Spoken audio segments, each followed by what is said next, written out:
Esse vídeo é uma continuação do vídeo sobre como o materialismo devastou a filosofia grega, recomendo assistir ele primeiro. O vídeo sobre psicanálise, mães de pet, experiências com drogas e fundamentalismo islâmico são trechos desse mesmo vídeo. Veja mais cortes da história essencial da filosofia entrando no canal. Quer dizer, períodos esquisitos requerem de nós um esforço de imaginação. Então é por isso que a narrativa histórica ela não pode ser tão linear assim. Você às vezes precisa recuar para dar uns conceitos, sem os quais aquele período vira incompreensível. Agora, os livros de história da filosofia eram todos muito engraçados. Quando chega nessa parte, eu não consigo deixar de dar risada. Né? Porque, veja a história de Diógenes, né?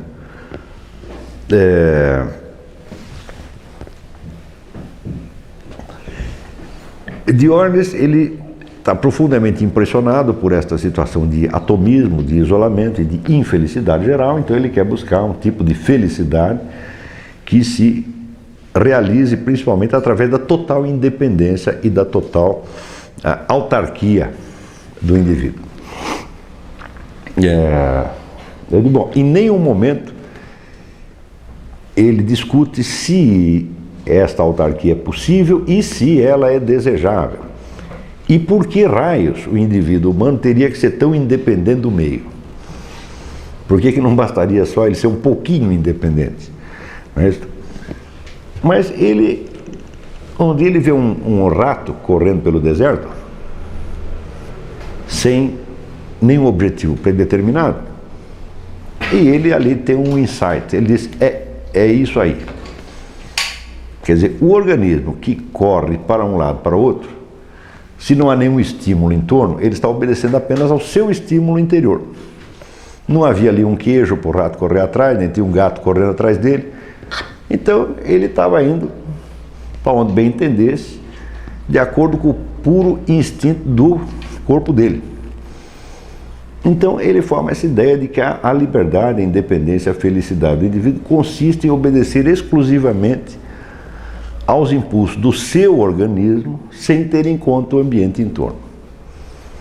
A ideia, evidentemente, tão logo formulada, ela já revela a sua íntima contradição, tá certo? Porque os impulsos do nosso organismo não são só do nosso organismo, eles são herdados, eles são da espécie e não nossos. Não é isso? Então, você tem fome, sono, etc, etc, não enquanto indivíduo isolado, mas enquanto membro da espécie, porque todos os outros membros da espécie também têm, tá certo? Então, o impulso interno do organismo, longe de provar alguma autonomia sua, prova exatamente o contrário, prova a sua sujeição, né, à genética. Estava falando autonomia em relação a indivíduos concretos, né? Não, a todo o meio em torno. Pois é, a espécie não está no meio, em torno. Não, todo o meio, quer dizer, inclusive natureza. Então, vamos dizer, a ideia que ele tinha da autonomia do indivíduo chegava a tal ponto, né, que ele achava horrível, por exemplo, ter que comer. Mas comer é um sinal de sujeição. Se desse para não comer, seria melhor. Quer dizer, lamentavelmente, nós temos que comer. Mas há outras necessidades que nós podemos satisfazer mais facilmente. Por exemplo, o desejo sexual, tá certo? Não precisa, você realmente não precisa de ninguém para você atender o desejo sexual depois que inventaram a masturbação. Tá certo? Então ele era um apóstolo da masturbação. Você quer mais autonomia do que isso? Não é isso? Hoje, qualquer psicanalista, né, de primeiro ano te diz, isso aí chama-se delírio de onipotência. Não é uma filosofia, isso é um sintoma. Tá certo? Mas na época pareceu chamado de filosofia. Mais ainda, como ele deve ser independente não só de outras pessoas, mas do meio social em torno, tá certo? Então ele tem que atender os impulsos do seu organismo independentemente da situação e do local onde ele esteja. Portanto, se for preciso se masturbar em público, não há nenhum problema. Ele estaria dando uma aula e parava a aula, com licença, e dava um jeito na situação ali mesmo. Né? E as pessoas levavam isso mortalmente a sério. Está entendendo? Então você veja, né, da academia platônica para isto aí, né, algo aconteceu. Isso é muito esquisito, esse negócio. Por quê? Não apenas é esquisito, mas não resiste à mínima análise de acordo com os critérios platônico-aristotélicos, o critério de gênero e espécie. Tá certo?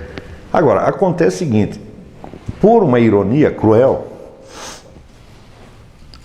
a concentração das atenções no tema do indivíduo, como ela vem junto com a perda, vamos dizer, do diálogo, da linguagem, etc., etc., ela também vem junto com a perda da capacidade de percepção do indivíduo humano por outro indivíduo humano. Quando você vê os diálogos de Platão, como é que ali se diferenciam os indivíduos? Cada um tem uma história, tem um nome, tem uma história. Seu fulano é filho do fulano, ele teve na guerra em tal lugar, ele é rico, ele é pobre, tem uma história, tem uma biografia. Não é isso?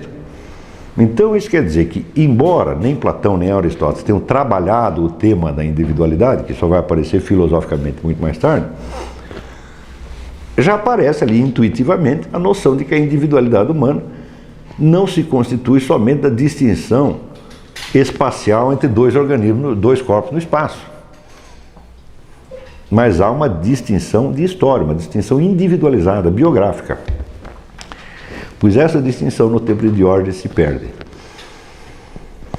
Então, o indivíduo que esses filósofos buscam já não é o indivíduo no sentido biográfico, mas é o indivíduo no sentido realmente atomístico, de unidade, vamos dizer, fisiológica. Está compreendendo? Então, nós entendemos, por exemplo, que a autonomia, hoje nós vamos dizer, o legado platônico aristotélico já foi tão, vamos dizer, reintroduzido, fez raízes tão profundas na nossa cultura, e depois ainda foi acrescentada a dimensão histórica e psicológica, etc., etc., que nós entendemos facilmente e quase que intuitivamente que uma verdadeira autonomia individual consiste em você realizar uma vida, um projeto de vida, você conseguir chegar onde você quer, apesar da resistência do ambiente. E nós entendemos que, vamos dizer, a autarquia fisiológica não tem absolutamente nada a ver com isso. Não é isso? Nós entendemos, por exemplo, que o indivíduo ser capaz de não comer não o tornará mais livre nem mais autônomo que ninguém. Porque isso vai dar um trabalho miserável, não é isso? E no fim você vai dizer, mas foi só isso que você fez? O que você fez durante a vida? Eu não comi. Essa é a realização da sua vida, né? Isso nos parece uma piada sinistra, não é isso? Então nós entendemos que existem indivíduos mais livres e outros menos livres. E os mais livres nós entendemos aqueles que conseguiram realizar a vida que queriam, não é isso? E não simplesmente deixar de comer ou ficar correndo para cá para lá como um rato. Quer dizer, a ideia de que você obedecer ao impulso imediato do seu organismo é liberdade em relação ao meio, nos parece uma ideia idiota, porque nós entendemos que esses impulsos não são a nossa individualidade, mas são a herança genética, são a espécie humana. Não é isso? Tanto que esses impulsos se modificam muito ao longo da sua vida sem que você perca a sua individualidade.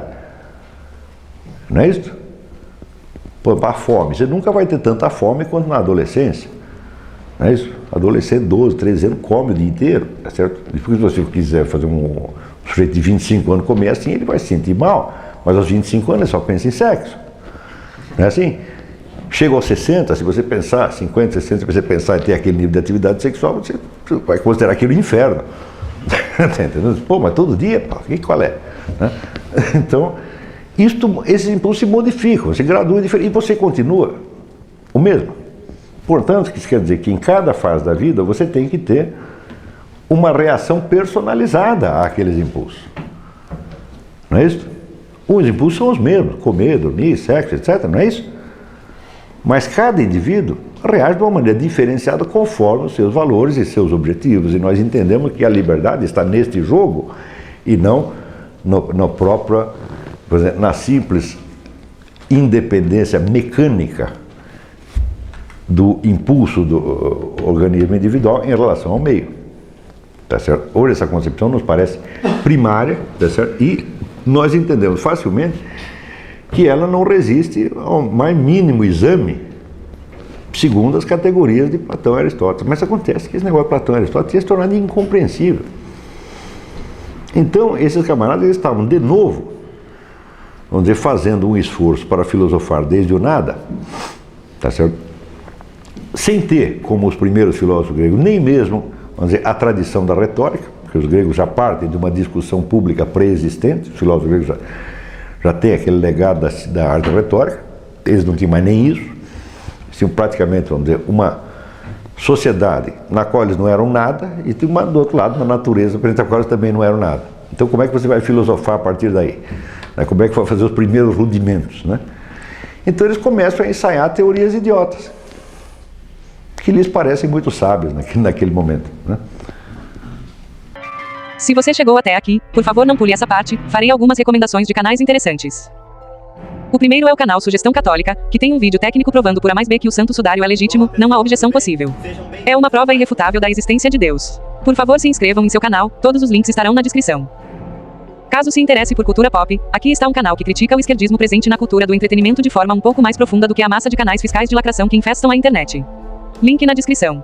O Nerd Space é outro canal que eu recomendo, vejam uma lista de títulos interessantes. O Matheus Fujita é um canal que vejo hoje como um dos mais importantes para ponderar os excessos da bolha direitista na internet. Se você é pró-Israel, esse canal tem as melhores refutações de comunistas agressivos pró-Palestina como Gaio Fato e Ian Neves. Ele também é forte crítico do Olavo, que nem sempre tem razão, e da modinha tomista de YouTube, que coloca São Tomás de Aquino acima de qualquer doutor da igreja, coisa que segundo ele vai contra a tradição da igreja católica. Seus vídeos são muito interessantes. Antes de sair xingando, deem uma chance a esse canal, extremamente recomendável. Caso queiram mais recomendações de canais de forma mais detalhada, deixem nos comentários, se inscrevam para mais cortes desse curso do Olavo, irei postar muito mais vídeos desse tipo. Caso meu canal caia, meu segundo canal é o Questionador Socrático Incorrigível. Caso queiram um bom debate da direita desenvolvimentista versus direita libertária, recomendo os canais o Saquarema e o Libertário Metalnomics, ambos católicos.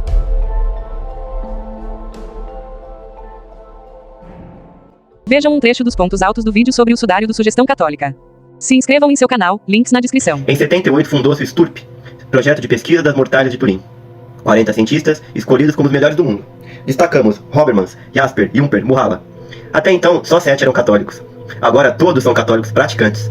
O ateu Walter Macron retirou-se logo no começo. A igreja permite, se não estragarem, com uvas e preparando o santo lençol sobre tábuas. O lenço paralelo à parede, máquinas na frente e atrás. Com efeito, nova ressurreição. A figura não é sangue, não é reação a ungüentos. Por luz. Sobrenatural. Queimou, entre aspas, toda a parte interna. Thomas Murhala, presidente da Companhia de Tecnologia Nuclear de Armstrong, descobriu e foi confirmando várias coisas, que foi feita sem deformar, em positivo e negativo, uma explosão termonuclear, que é a luz superior à natural, do Sol, das novas, inexistentes no mundo. É mesmo luz sobrenatural. Radiação por todas as partes do corpo durante 1/1000ª de segundo. Tivessem sido 2 ou 3 milionésimas de segundo e teria se desmaterializado o lençol. Umas 36 horas após a parada cardíaca, não há o mínimo sinal de corrupção do corpo. Separado o lençol sem nenhuma marca da retirada. Por exemplo, o Dr. Vernon Miller, com computadores da NASA, comprovou que a impressão estava em relevo, tridimensional, em maior ou menor profundidade segundo a distância. 1970, os computadores invertem a profundidade para relevo e fica a imagem em relevo sobressaindo. Barba levantada, sinal de pano, que é o sudário, para prender o queixo. Abdômen inchado, sinal da asfixia na cruz. Tudo com detalhe. Importantes descobertas pelo Dr. Samuel Pellicore, com muitas confirmações. Como por exemplo, restos de sangue só por impregnação atravessando o lençol. O sangue de dentro ressuscitou.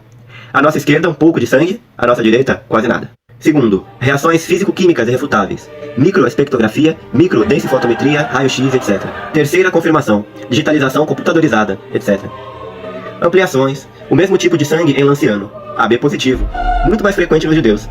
A mesma concentração de glóbulos brancos, vermelhos, plaquetas e etc.